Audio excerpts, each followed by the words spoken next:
A questa serata di economia dedicata a un... Non si sente? Io sono un po' raffreddata, dedicata comunque a questo tema sulla crisi, purtroppo ancora attuale, sulle sue cause e sui suoi effetti. Però noi stasera vorremmo dare anche un messaggio, diciamo, un po' diverso da quello che si sente quotidianamente dai mass media e dai giornali.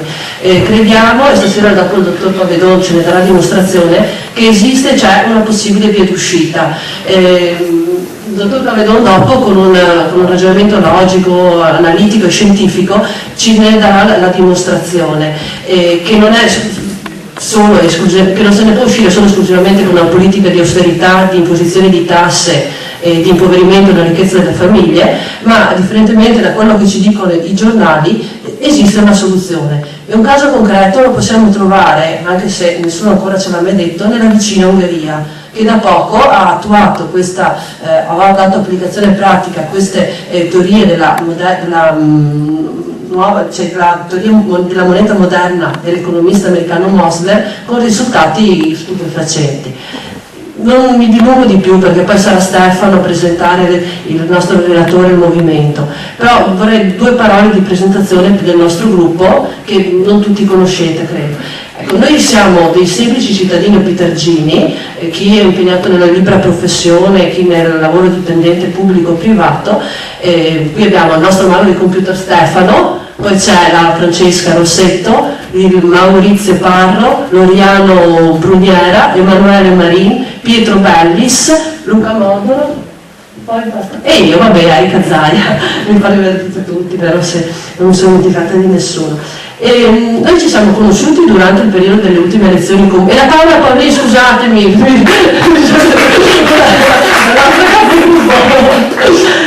ci siamo conosciuti nelle ultime elezioni comunali e da lì dopo abbiamo continuato ad incontrarci, a confrontarci per dialogare sia su temi di attualità che non su iniziative o situazioni nel nostro territorio. E da lì è nato il nostro proponimento di voler essere cittadini attivi, propositivi e di fare nel nostro piccolo delle speriamo belle iniziative che possono essere utili per la nostra comunità. E qui nasce ad esempio un incontro fatto con il gruppo storico di ricerca storica Orgoglio Veneto sulle energie rinnovabili per cercare di capire di più. Poi abbiamo fatto degli incontri di tipo informativo, in particolare su quanto riguarda la normativa dei consumatori, per cercare di dare delle informazioni o comunque dei riferimenti alla nostra comunità a chi rivolgersi in caso di particolari problematiche, potevano essere quelle delle bollette, ma tante altre cose che riguardano il consumatore. Poi abbiamo fatto anche degli incontri a carattere sociale, ad esempio la famosa cena al buio, per cercare di sensibilizzare le persone sulla cecità, quindi diciamo aiutando anche l'associazione per la retinite pigmentosa, facendo delle forme di solidarietà per appunto sensibilizzarci sul tema dei non vedenti. Poi abbiamo fatto anche delle iniziative a carattere culturale, è stata una bellissima serata su De André, sulle sue canzoni, con i retroscena sulla realizzazione, insomma, di come Fabrizio De André ha ideato le sue canzoni sul significato proprio delle stesse, che sono delle piccole pillole di saggezza e di poesia.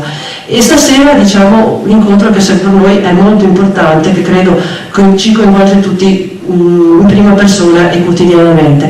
Ma a questo lascio la parola a Stefano che vi presenta il nostro relatore e il suo movimento. Buona serata. Buonasera. Il titolo della serata è un economicidio, è un tema di macroeconomia che di per sé sembra un tema molto distante da noi, in realtà ci tocca da vicino. Noi l'abbiamo proposto perché fondamentalmente siamo preoccupati di come stanno andando le cose qui da noi, le aziende chiudono, gente che rimane senza lavoro, chi ha bambini e si preoccupa di un eventuale futuro lo vede veramente grigio, per cui il nostro obiettivo è quello di cercare di informarci e di informare in merito a possibili soluzioni per uscire da questo stato che sembra uno stato di impasse senza via d'uscita alla fine.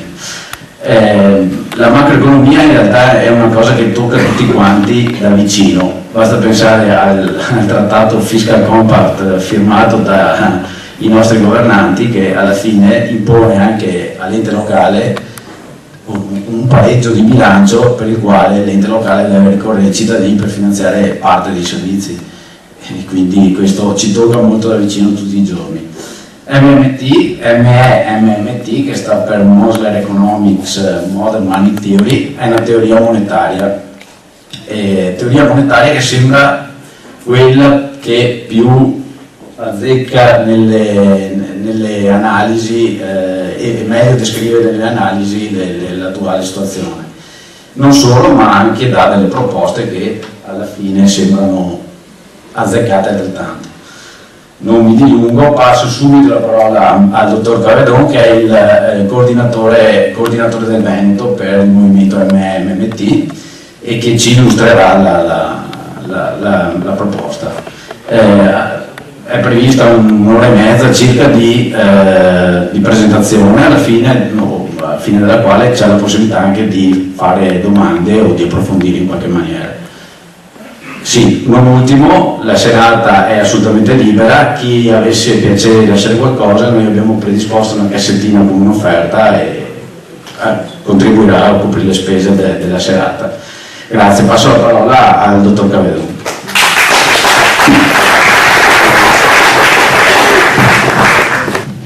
Buonasera a tutti, sono Marco Cavedon, il coordinatore della Regione Veneto del movimento Mosler Economics Modern Money Theory. Che cosa significa questa sigla? Allora, Mosler è il fondatore della Modern Money Theory. La MMT nasce in Italia. Diciamo che alla fine c'è una distinzione da fare. La Modern Money Theory è in ambito internazionale, è una scuola post-keynesiana il cui compito principale è quello di descrivere il funzionamento dei sistemi monetari a valuta sovrana fiat. La Mosler Economics Modern Money Theory nasce in Italia grazie per l'opera della diffusione di un grande giornalista d'inchiesta che si chiama Paolo Barnard e per un gruppo di ragazzi di quali faccio parte anch'io.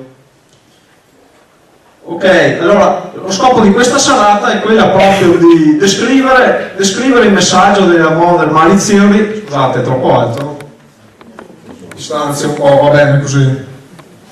Ok, è quello di descrivere quali sono i principi della nostra scuola economica per tentare di capire insieme le reali cause della crisi economica, le reali soluzioni, il perché delle austerità che ci vengono imposte quotidianamente da questo sistema criminale dell'Eurozona, capire la vera importanza della sovranità monetaria e capire anche in un certo senso cosa si intende proprio per sovranità monetaria, qual è il significato della moneta, cos'è la moneta, sfatare i falsi miti dell'economia neoclassica, che è quella che noi combattiamo e quella che in qualche modo vuole ridurre il ruolo dello Stato a mero attore privato come una qualsiasi azienda, una qualsiasi famiglia. Capiremo perché questa è un'assurdità, questo non può in alcun modo fare il bene di un paese.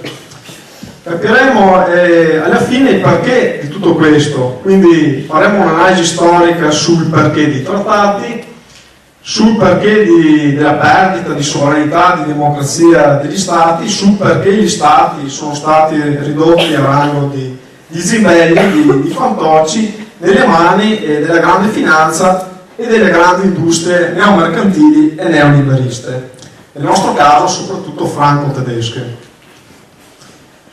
Warren Mosler, come accennavo prima, è il fondatore della MMT, in assoluto probabilmente il più grande esperto al mondo di sistemi monetari e valuta sovrana, ha un'esperienza di vari decenni come consulente di banche centrali e lui spiega proprio il funzionamento di meccanismi monetari anche a ministeri del tesoro di tutto il mondo e a banchieri centrali.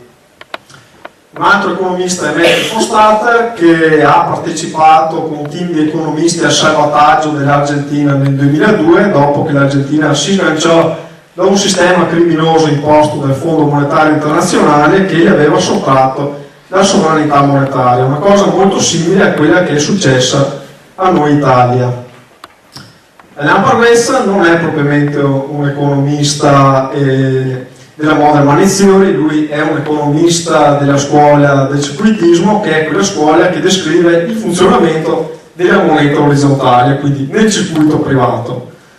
Però lui è molto importante in quanto è anche uno storico, oltre che un economista, lui pensate ha oltre 100 anni, ha conosciuto molti degli attori principali della costruzione dei trattati europei e dei trattati dell'Eurozona, e quindi ci fornirà proprio la dimensione storica, politica e il perché di tutto quello che sta accadendo. Paolo Barnard è il giornalista che accennavo prima, giornalista, saggista, cofondatore di Rapport, e quindi una persona molto autorevole che ha studiato a fondo l'economia, ha dedicato molti anni della sua vita proprio alla comprensione del reale funzionamento dei sistemi monetari, studiando assieme agli economisti MMT, e per primo ha portato in Italia questa scuola economica. Ok, abbiamo fatto due grandi meeting della Modern Money Theory che si sono tenuti entrambi nel 2012, il primo a Rimini nel febbraio dell'anno scorso, del 2012, in cui per la prima volta sono stati portati in Italia gli economisti della MMT. Un secondo meeting è stato fatto a Rimini in ottobre sempre del 2012, e in quest'ambito hanno partecipato Warren Mosler e Alain Parvez, Matthew Forstater, ed è stato organizzato anche in questo caso da noi e dal giornalista Paolo Barnard. E durante questo convegno, che è stato poi replicato anche a Cagliari sempre nello stesso mese, è stato studiato il programma di salvezza economica nazionale che alla fine introdurremo, che descrive passo per passo cosa deve fare il nostro paese per uscire da questa catastrofe che ci è stata imposta e che i nostri politici continuano ostinatamente a voler applicare, nonostante sia un vero e proprio crimine contro l'umanità. E alla fine vedremo cosa dice questo programma, le cose fondamentali almeno. E questi punti qui che vedete nella cartina geografica sono i nostri gruppi territoriali. La cartina, per dire la verità, non è molto aggiornata perché sono sorti degli altri. Comunque siamo un movimento che inizia già a diffondersi parecchio nel nostro paese. In tutte le regioni ormai c'è almeno un gruppo. Chiaramente la Modern Money Theory non nasce con Warren Mosler, che pure ne è il padre fondatore, ma ha tutto un retrocare culturale che risale a oltre 100 anni di economia. E il primo economista che in qualche modo può essere ricondotto alla Modern Money Theory è questo signore qui, che si chiama George Friedrich Knapp, un economista tedesco che è il padre del cartellismo. Che cos'è il cartellismo? È molto semplice, ve lo spiego molto semplicemente. È quella scuola economica che descrive il funzionamento della moneta carta, la moneta fiat sovrana. E questa scuola economica per prima intuì che per lo Stato, che è il monopolista della valuta, che per primo le può emettere, può emetterla praticamente senza vincoli, per questo Stato, per questo governo di questo Stato, la moneta a tutti gli effetti non ha alcun valore. Lui la può emettere come della carta straccia, scrivendo degli assegni con dell'inchiostro, o nell'era moderna digitando, accreditando conti correnti, pigiando tasti su computer.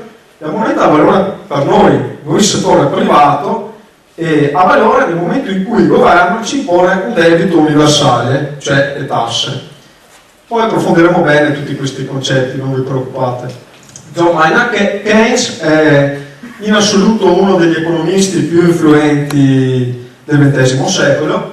Lui per primo criticò il neoliberismo in quanto intuì che il libero mercato, le forze di mercato, se lasciate andare da sole senza controllo, non possono fare il bene della popolazione. Il mercato non si autoregola.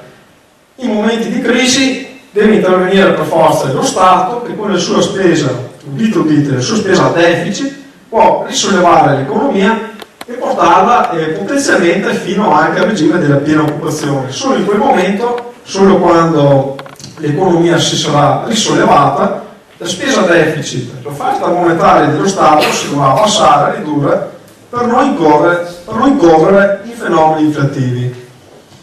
La finanza funzionale è un concetto il cui padre è l'economista Lerner, che, attenzione, questo è un economista che assolutamente non viene dal mondo accademico. È un economista che era una persona comune come tutti noi qui dentro, aveva un piccolo negozio che fu completamente travolto dalla grande crisi del 1929, della fine degli anni 20 del secolo scorso. Lui però non si diede per vinto, volle capire perché l'economia gli aveva portato via la sua vita, la sua attività, quindi si mise a studiare, diventò uno dei più grandi economisti contemporanei, professore alla Cambridge University, ed è il padre delle finanze funzionali, ossia quel concetto economico che afferma che uno Stato, per regolare la sua economia, non si deve affatto basare su parametri completamente astratti, quali la spesa, deficit, il debito pubblico. No, lo Stato si deve chiedere che livello di occupazione voglio raggiungere, quante industrie, che livello di produzione industriale, di servizi voglio dare al mio paese, quanti beni reali alla fine voglio dare alla mia popolazione. Questo è quello su cui si concentrava a Lerner. E adesso fra un po' vedremo il perché concetti quali il debito pubblico e il deficit pubblico in realtà non sono un vero problema, è una grande menzogna che questi siano dei veri problemi, e perché alla fine l'applicazione di queste politiche di contenimento delle spese a deficit e del debito alla fine sono loro la reale causa della crisi economica in cui ci troviamo. E introduciamo questo discorso con un video dell'economista della Modern Money Theory Mike Norman, il quale in un'intervista accennerà a questi concetti che fra un po' approfondiremo per bene insieme. Il titolo di questo video è: il debito pubblico è un falso mito. Question to you is, with lawmakers not being able to agree on even, $30 billion in cuts and this continuous problem of spending in debt and deficit spending, how can we avoid a situation like this where the U.S. stature is really affected, the bond rating, for example?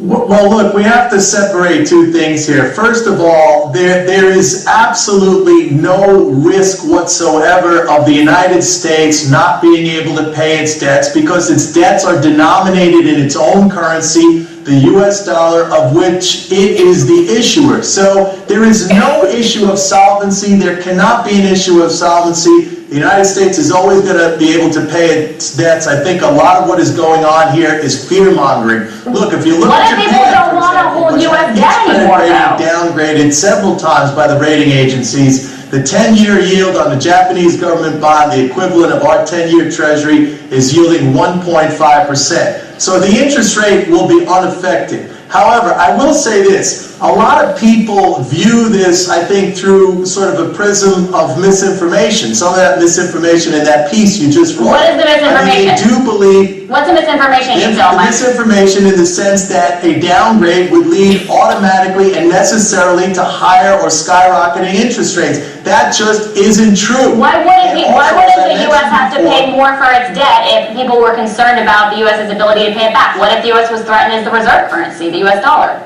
Because, as they said in that package, the U.S. has no inability to pay it back because it issues dollars. It can print the dollar to make the payment on the debt. I mean, there's no way that it's not going to be able to make that payment on the debt. What if the U.S. dollar wasn't the reserve currency anymore? A lot of people talk about that. Even different countries negotiate trades in their own currencies to circumvent the dollar. More and more people are talking about a scenario in which the U.S. dollar wouldn't be the reserve currency anymore. Japan's yen is not the reserve currency, and their interest rate is 1.5%, and they have debt that is 2.5 to 3 times bigger than what the United States has. And the reason why they're able to have a low interest rate is because the Bank of Japan, the central bank, sets the interest rate low, and their debt is denominated in yen, just as our debt is denominated in dollars. So it's a non-issue. You know, the rating agencies should understand this, but I mean, maybe But then how can they come out with warnings?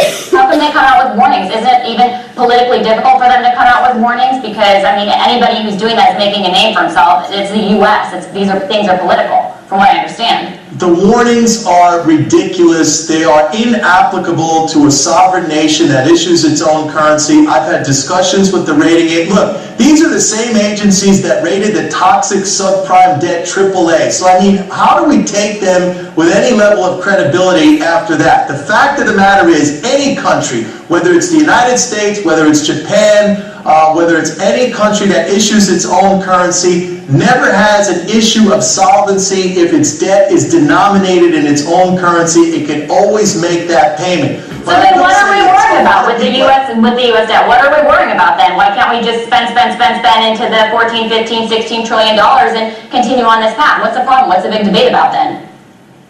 Well, there's no problem. The debate is that people have a misunderstanding of this. They view the reality in a way which is mired in misconception and myth. And this is pervasive from the common person on the street all the way up to the highest levels of policy, including our own president, who goes out there publicly and says we are out of money. That is an impossibility. The United States of America issues the US dollar. It could spend in any amount that it wants to. The only real issue here, the only thing that we have to consider is whether or not that spending at some point leads to an inflation. And the only way that's going to happen is when the government spends beyond the capacity of the economy to produce. In other words, when every single person in this country who is able to work is working, and when all of our resources are used up and you spend beyond that, that's when you have a sustainable inflation. That's the real issue we should be talking about. That's the question we should be asking ourselves.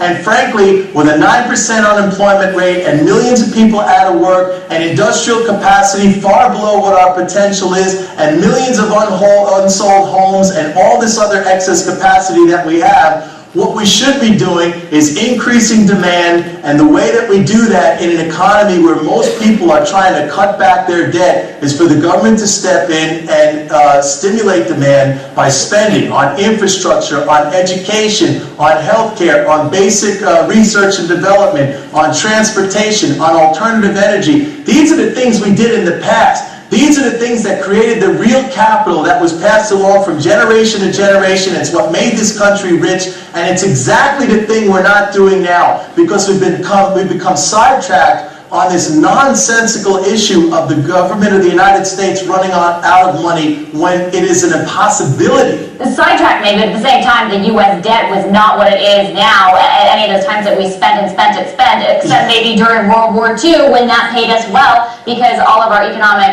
rivals were essentially defeated, and you could argue that Iraq and Afghanistan probably won't pay off as well. But Mike Norman debunking all of the conventional wisdom we are hearing about the deficit and debt debate right now going on in Washington. Well, I appreciate you joining us. Sorry we're out of time, but we look forward to seeing you again soon. Sì, allora abbiamo visto due atteggiamenti molto diversi in questo video. Una persona che è l'economista Michael Norman, che, come dice il giornalista, ha tentato in qualche modo di smontare tutta la saggezza, la cosiddetta saggezza dell'economia che va per la maggiore, dell'economia mainstream. E il giornalista che gli ha dato contro, molto maleducatamente non l'ha lasciato parlare, l'ha anche interrotto, e alla fine, come avete visto tutti, e questo è alla fine l'atteggiamento che constatiamo che esiste dappertutto, in tutti i media, in tutti gli ambienti che contano, quindi i media, i giornali, le scuole assolutamente lì non ne parliamo, perché c'è stata una vera e propria colonizzazione del pensiero neoclassico e neoliberista. E comunque abbiamo sentito Michael Norman che ci ha introdotto questi importanti concetti, ossia che uno Stato moneta sovrana, come avete avuto modo di vedere dal video, non ha problemi di fallire, può sempre pagare i titoli, i debiti che si autoimpone di pagare, e alla fine questo è proprio il concetto fondamentale che deve entrarci in testa: la spesa dello Stato come motore dell'economia, come l'unica cosa che materialmente può farci uscire da un periodo di crisi. Il perché di tutto questo lo vedremo fra un po' parlando di un altro importante economista che può essere ricondotto nella Modern Money Theory, che si chiama Wayne Godley, con i suoi bilanci settoriali, saldi settoriali. Wayne Godley, quindi lui è il padre dei saldi settoriali, che adesso vedremo insieme di cosa si tratta in dettaglio e che ci saranno utili per capire alla fine le cose che ho accennato e cosa in verità ha voluto dirci, ha tentato di dirci l'economista Mike Norman nel video che abbiamo appena visto. Prima però c'è da fare una distinzione fondamentale tra due cose che in economia è fondamentale distinguere. Innanzitutto cos'è un bene reale? Cos'è un bene reale per tutti noi? Proviamo un attimo a pensare, a ragionare insieme su cos'è veramente un bene in economia. Un concetto che, come dice Warren Moser, viene spiegato addirittura nei primi anni delle facoltà di economia. I beni reali alla fine sono tutte quelle cose che hanno un valore intrinseco, senza le quali noi materialmente non potremmo vivere, perché ad esempio senza l'acqua, senza il cibo, senza un tetto sotto il quale stare, senza il riscaldamento, noi non potremmo vivere, o comunque avremo una qualità di vita molto inferiore a quella di cui oggi tutti noi qui dentro godiamo, non si sa ancora per quanto comunque. I beni finanziari sono invece una cosa completamente diversa se ci pensiamo. Quindi i soldi, il denaro in sé, proviamo a pensare, cos'è veramente il denaro? Il denaro, se ci pensiamo bene, alla fine non ha un valore intrinseco. Noi con un pezzo di carta che è la moneta, tra l'altro adesso il 90% delle monete è anche elettronica, quindi con un pezzo di carta o con un bit o con il pulso elettronico noi non potremmo fare nulla. Dal punto di vista intrinseco i beni finanziari non hanno alcun valore, sono semplicemente un codice che ci consente di accedere ai beni reali alla fine. Quindi provate, per fare un esempio, a pensare a un telecomando. Il telecomando è alla fine un codice che ci permette di cambiare canali sulla televisione, però di per sé un telecomando non ha alcun valore intrinseco. Se io ho in mano un telecomando ma non ho in mano la televisione, alla fine non ho alcun bene reale, ho in mano fisicamente un pezzo di plastica che non mi soddisfa, non mi dà alcuna gioia, alcun soddisfacimento. Ripartiamo quindi dai saldi settoriali dell'economista Wayne Godley e vediamo insieme cosa si intende esattamente per questi saldi settoriali. È corretto dire che in economia, concretamente è così, alla fine ci sono solo 3 settori, se ci pensiamo bene. Innanzitutto c'è il settore governativo. Per settore governativo noi intendiamo tutte le amministrazioni pubbliche, il governo, nel nostro caso intendiamo soprattutto il Ministero del Tesoro e Banca Centrale. Il settore non governativo invece siamo tutti noi qui dentro, cittadini, aziende, banche commerciali, perché anche quelle fanno parte del settore non governativo, e il settore estero, che è il terzo settore di Wayne Godley, è praticamente tutto ciò che sta all'esterno di uno Stato. Quindi noi qui dentro siamo uno Stato, io sono il governo, voi siete il non governo. Tutto ciò che sta al di fuori di questa stanza sono gli altri Stati, sono il settore estero. E proviamo un attimo a pensare bene, iniziamo ad osservare come funzionano per bene queste cose. Iniziamo ad analizzare cosa c'è all'interno del settore non governativo. Come accennavo, all'interno del settore governativo ci sono tutta una serie di attori economici che in qualche modo interagiscono tra loro.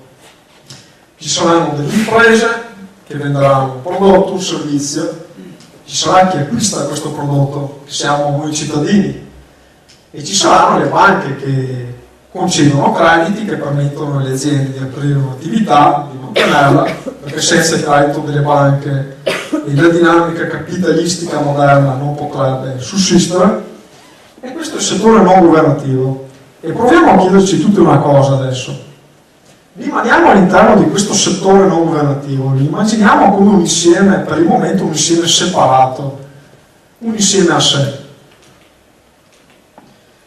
Quindi abbiamo il non governo che è composto da tutti gli attori economici che abbiamo appena visto nella slide precedente. Ma proviamo adesso a chiederci una cosa. Se io qui dentro, nel nostro settore, non abbiamo una grande quantità di ricchezza, quindi abbiamo dei redditi bassi. Scusate, c'è qualche problema. Ok, allora, ragioniamo su, scusate, non ho la voce particolarmente alta questa sera, spero che mi sentiate. Ragioniamo bene cosa succede all'interno del settore non governativo. Quindi, se vogliamo matematicamente innalzare la nostra ricchezza finanziaria all'interno di tutti noi qui dentro, cittadini e aziende, chi è che materialmente può al netto compiere questa operazione, quindi alzare il PIL interno di un paese, alzare quindi sia i nostri redditi sia i nostri risparmi? Chi è che materialmente può qui dentro compiere questa operazione di innalzare la nostra ricchezza al netto, cioè innalzarla complessivamente, se ci pensiamo bene? Si accettano risposte, se qualcuno vuole provare a rispondere.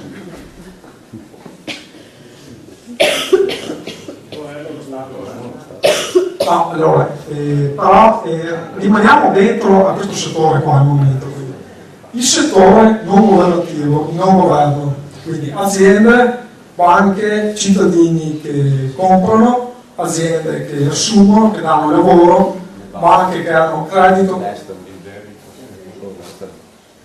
Ok, allora, le banche, una delle risposte, allora, se noi vediamo bene quali sono le relazioni che vengono qui dentro, che abbiamo visto nella slide prima, adesso siamo dentro questo settore, quindi escludiamo per il momento il governo e il settore estero. Qui dentro ci sono questi attori economici, quindi ci sono le banche che possono erogare credito. Chi sa il funzionamento di una banca sa che praticamente possono erogare credito con una forte elasticità, perché solo in un secondo momento le banche per legge sono tenute a dimostrare un certo saldo in attivo delle loro riserve presso le banche centrali. Però il fatto è che quando le banche comunque erogano un credito, creano contemporaneamente anche un debito, quindi un debito delle loro riserve, quindi per ogni più che si forma qui dentro, non so se sono chiaro, c'è sempre anche un meno.